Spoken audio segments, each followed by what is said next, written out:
আজকের প্রথম খবরটা হলো মুখ্যমন্ত্রীর গাড়ি থেকে বিধায়ককে নামিয়ে দিল নিরাপত্তা কর্মী।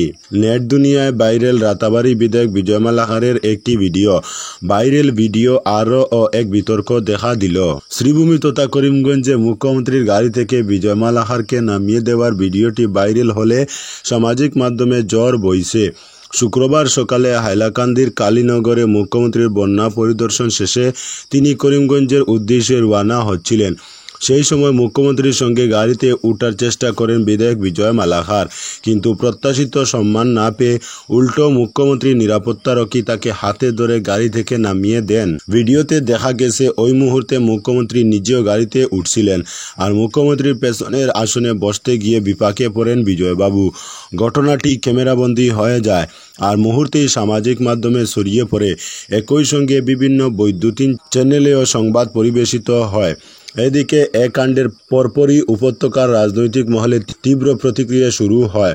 অনেকেই একে বিধায়কের প্রতি অপমানজনক আচরণ বলে উল্লেখ করেছেন। এ ধরনের ঘটনা এই প্রথম নয়। 3 দিন আগেও শিলচরে জেলা কমিশনার কনফারেন্স হলে এক সাংবাদিক সম্মেলনে অংশ নিতে এসে আসন না পেয়ে দাঁড়িয়ে থাকতে হয়েছিল উদারবন্দের বিজেপি বিধায়ক মিহিরকান্তি সোমকে। সেবারও বিষয়টি নিয়ে প্রশ্ন উঠেছিল সরকারের আচরণ ও স্থানীয় নেতৃত্বের মর্যাদা নিয়ে। আজকের পরবর্তী খবরটি হলো রাজারটিল্লায় গোখাদ্য উদ্ধার পুলিশের। অভিযোগ উঠতে নড়েচড়ে বসেন ADC Dhrubajyoti Hazarika, circle officer Robert টুলো, বিডিও অন্তরা পাল। প্রশাসনিক নির্দেশে শুক্রবার পুলিশ সহযোগে 3.5 ব্যাগ গোখাদ্য উদ্ধার করা হয়। শাসক দলের নেতা পরিচয় দিয়ে 26 ব্যাগ, প্রতি ব্যাগে 35 কেজি গোখাদ্য হাতিয়ে নেন রাজারটিল্লার স্বঘোষিত নেতা জাহাঙ্গীর আলম লস্কর। জিপির 10টি ওয়ার্ডের মধ্যে 5টি ওয়ার্ডের পঞ্চায়েত সদস্য তথা বন্যা দুর্গতদের অন্ধকারে রেখে জাহাঙ্গীর আলম গোখাদ্য বন্টন করেছেন, যা সম্পূর্ণ নিয়ম বহির্ভূত। এ নিয়ে শুক্রবার কাটিগড়া সার্কেল অফিসে এক অভিযোগপত্র দায়ের করেন বঞ্চিতরা।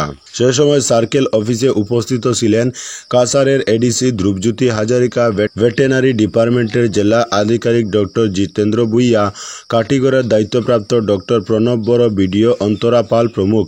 বন্যা কবলিত অঞ্চলের গবাদি পশুর আহার নিয়ে মানুষ যখন চরম বিপাকে পড়েছে, তখন তথাকথিত এক নেতা বিজেপির নাম ভাঙিয়ে 26 ব্যাগ গোখাদ্য হাতিয়ে নিয়ে এলাকার রাজনীতি করছেন, এমন অভিযোগের প্রেক্ষিতে তদন্তে নেমে 3.5 ব্যাগ গোখাদ্য উদ্ধার করে পুলিশ। তবে জাহাঙ্গীরের কোনো মন্তব্য পাওয়া যায়নি। আজকের পরবর্তী খবরটি হলো বাঙ্গায় শিবির পরিদর্শনকালে মুখ্যমন্ত্রীকে স্মারকপত্র প্রদান। বন্যা পরিস্থিতি পরিদর্শন করতে অসমের মুখ্যমন্ত্রী ডক্টর হিমন্ত বিশ্ব শর্মা শুক্রবার শ্রীভূমি করিমগঞ্জ জেলাতে আসেন। জেলা সদর থেকে ডক্টর শর্মা বিকেলে 2:45 নাগাদ বাঙ্গা উচ্চতর মাধ্যমিক বিদ্যালয়ে বন্যার্তদের শিবির পরিদর্শন করেন। বাঙ্গা এইচএস স্কুলে সাম্প্রতিক বন্যার ফলে ঘরবাড়ি জলমগ্ন হয়ে যাওয়া অত্র এলাকার বিভিন্ন গ্রাম থেকে আগত 3 শতাধিক লোক অবস্থান করছেন। মুখ্যমন্ত্রী প্রতিটি কক্ষ ঘুরে ঘুরে দেখেন এবং বানবাসী লোকদের সঙ্গে কথা বলেন। মুখ্যমন্ত্রীর শিবির পরিদর্শনের সময় স্থানীয় বিজেপি নেতাকর্মী, স্কুল কর্তৃপক্ষ, স্বাস্থ্যকর্মী, বন্যা নিয়ন্ত্রণ বিভাগের কর্মকর্তারা, বিভিন্ন বিভাগের আধিকারিক সহ পঞ্চায়েতের নবনির্বাচিত জেলা পরিষদ সদস্য, এপি সদস্য ও গ্রুপ সদস্যগণ উপস্থিত ছিলেন। শিবির পরিদর্শনকালে বিজেপি নেতাকর্মীদের তরফ থেকে নন্দপুর এমই স্কুলকে সিনিয়র সেকেন্ডারিতে উন্নীত করা ও বাঙ্গা এলাকায় জল নিষ্কাশনের নালা তৈরির দাবিতে পৃথক পৃথক স্মারকপত্র দেওয়া হয়। শিবিরে অবস্থানকারী কুশিয়ারা নদীর বাঙ্গনে গৃহহারা রবিদাস পাড়ার বাসিন্দারা মুখ্যমন্ত্রীর হাতে একখানা স্মারকপত্র তুলে দেন। এতে নদী বাঙ্গনের ফলে গৃহহীনদের বাসস্থানের ব্যবস্থা সহ সরকারি সাহায্যের আবেদন রাখা হয়। মুখ্যমন্ত্রী বিষয়টি গুরুত্ব সহকারে দেখবেন বলে আশ্বাস দেন। আজকের পরবর্তী খবরটি হলো ঈদের প্রাক্কালে কাছাড় পুলিশের রোড মার্চ। শনিবার পবিত্র ঈদ উল আজহা ইসলাম ধর্মাবলম্বীদের এই পবিত্র উৎসবকে ঘিরে কাছাড় জেলায় প্রস্তুতি সম্পন্ন। ঈদকে শান্তিপূর্ণভাবে সম্পন্ন করতে শুক্রবার কাছাড় জেলা পুলিশের তরফে শিলচরের রোড মার্চ আয়োজিত করা হয়। পুলিশ সুপার নুমাল মাহাত্তর উপস্থিতিতে বিশাল পুলিশ বাহিনী এদিন শহরের বিভিন্ন এলাকা পরিদর্শন করে নিরাপত্তা ব্যবস্থা খতিয়ে দেখেন। পবিত্র ঈদুল আজহা উপলক্ষে জেলায় যাতে কোনো ধরনের অপ্রীতিকর ঘটনা সংঘটিত না হয় সেদিকে জেলা পুলিশ বিশেষ নজর রেখেছে। জেলার সীমান্তবর্তী বিভিন্ন এলাকায় কাছাড় পুলিশ ও বিএসএফের জওয়ানরা দিনরাত টহলদারি করছেন। জেলার শান্তি সম্প্রীতি বজায় রেখে জনগণকে উৎসব মুখর পরিবেশে ঈদ পালন করার আহ্বান জানিয়েছেন পুলিশ সুপার নুমাল মাহাতো। আজকের পরবর্তী খবরটি হলো ঝুঁকি নিয়ে কাজ কর্মীদের। বন্যার জলে ডুবে যাওয়া বিদ্যুৎ পরিকাঠামো পুনরুদ্ধার। কাছাড় জেলা জুড়ে বন্যার তীব্রতায় সৃষ্ট ভয়াবহ পরিস্থিতির মধ্যেও জেলা প্রশাসন ও অসম পাওয়ার ডিস্ট্রিবিউশন কোম্পানি লিমিটেড অর্থাৎ এপিডিসিএল অসাধারণ সমন্বয়, সাহসিকতা ও কর্তব্যপরায়ণতা এক অনন্য দৃষ্টান্ত স্থাপন করেছে। জলমগ্ন সাবস্টেশন, ক্ষতিগ্রস্ত বিদ্যুৎ পরিকাঠামো এবং প্রতিকূল পরিবেশ, এইসব প্রতিবন্ধকতার মাঝেও এপিডিসিএল এর বাস্তবকার লাইনম্যান এবং সহায়ক কর্মীরা দিনরাত এক করে কাজ করে চলেছে নিরবচ্ছিন্ন বিদ্যুৎ সরবরাহ বজায় রাখতে। এই দায়িত্বশীলতার জ্বলন্ত দৃষ্টান্ত হল 3311 কেবি চিরুকান্দি সাবস্টেশন।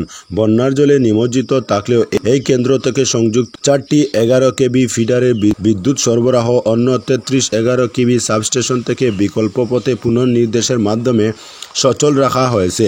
প্রযুক্তিগত সূক্ষ্মতা ও অক্লান্ত পরিশ্রমের সমন্বয়ে সফল হয়েছে এই ঝুঁকিপূর্ণ কাজটি, যাতে ভোক্তারা পাননি কোনো অসুবিধা এবং বজায় রাখা হয়েছে নিরাপত্তা ও স্থিতিশীলতা। আজকের পরবর্তী খবরটি হলো করিমগঞ্জে নয়া বাঁধ নির্মাণ করা হবে বললেন মুখ্যমন্ত্রী। শ্রীভূমি তথা করিমগঞ্জে বন্যার পরিস্থিতি পরিদর্শনে এলেন মুখ্যমন্ত্রী ডক্টর হিমন্ত বিশ্ব শর্মা। শুক্রবার পরিদর্শনের পর প্রশাসনিক পর্যালোচনা করলেন মুখ্যমন্ত্রী ডক্টর হিমন্ত বিশ্ব শর্মা। জেলার বিভিন্ন ত্রাণ শিবির ঘুরে দুর্গতদের সঙ্গে কথা বলেন তিনি। ত্রাণ ও পুনর্বাসনের অগ্রগতি খতিয়ে দেখার পাশাপাশি তিনি ঘোষণা করেন শীঘ্রই করিমগঞ্জে নতুন বাঁধ নির্মাণের কাজ শুরু হবে।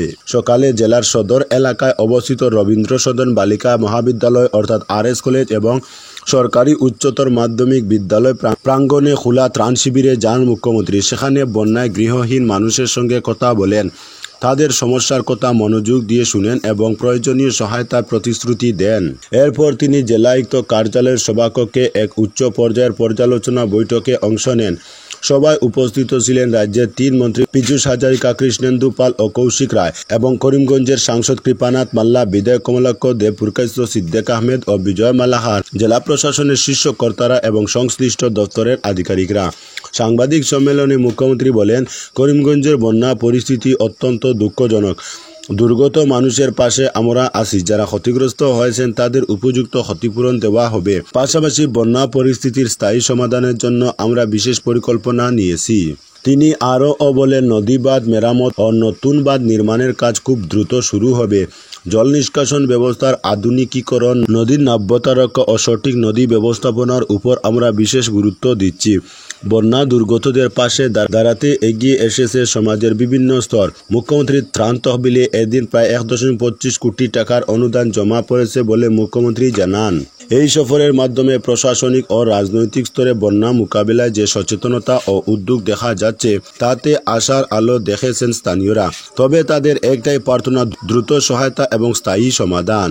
আজকের পরবর্তী খবরটি হলো ঈদ উপলক্ষে শিলচর মধুরবন্দে শাড়ি বিতরণ। শিলচর মধুরবন 24 নং ওয়ার্ডের বাসিন্দা বিশিষ্ট সমাজসেবক মাসুক আহমেদ সদিয়ালের উদ্যোগে পবিত্র ঈদুল আজহা উপলক্ষে শাড়ি বিতরণ করা হয়। শুক্রবার মধুরবন PHE রোড, কনকপুর 2য় খণ্ড সহ বিভিন্ন এলাকায় প্রায় কয়েকশো অসহায় মহিলার হাতে ঈদের উপহার হিসেবে বিতরণ করা হয়। এ বিষয়ে মাসুক আহমেদ সদিয়াল বলেন, পবিত্র ঈদুল আজহার আনন্দ ভাগাভাগি করে নিতে আমার সামর্থ্য অনুযায়ী শাড়ি বিতরণ করি। তিনি আরও জানান, এবারের ভয়াবহ বন্যায় অনেক মানুষ গৃহহারা হয়ে স্কুল কলেজ সহ বিভিন্ন জায়গায় আশ্রয় নিয়েছে। সেই অসহায় মানুষের কথা মাথায় রেখে 81 নং বেতখান্দি LP স্কুল সহ বিভিন্ন আশ্রয় শিবিরে বিশুদ্ধ পানীয় জল ও ত্রাণ সামগ্রী বিতরণ করেছেন। আজকের পরবর্তী খবরটি হল বন্যায় ক্ষতিপূরণের আশ্বাস মুখ্যমন্ত্রীর। মুখ্যমন্ত্রী ডক্টর হিমন্ত বিশ্ব শর্মা শুক্রবার শ্রীভূমি তথা করিমগঞ্জ জেলা পরিদর্শনে যাওয়ার সময় হাইলাকান্দির 2টি ত্রাণ শিবির পরিদর্শন করেন। মুখ্যমন্ত্রী কালীনগরের সরোজিনী হাসপাতালের নতুন ভবনে আশ্রিত শরণার্থীদের সঙ্গে কথাবার্তা বলেন। এই শিবিরে 625 জন দুর্গত আশ্রয় নিয়েছেন। এরপর মুখ্যমন্ত্রী 5 গ্রাম টাউন হাই স্কুলে আশ্রিত বন্যা দুর্গতদের সঙ্গে কথাবার্তা বলেন। এই শিবিরে 919 জন বন্যা দুর্গত আশ্রয় নিয়েছেন। উভয় শিবিরে বন্যাত্রদের সঙ্গে কথাবার্তা বলার সময় মুখ্যমন্ত্রী বন্যায় ক্ষতিপূরণের আশ্বাস দেন। তো বন্ধুরা, আজকের জন্য এতটুকু। পরবর্তী কোনো নতুন ভিডিওতে দেখা হবে, তখন অবধি ধন্যবাদ।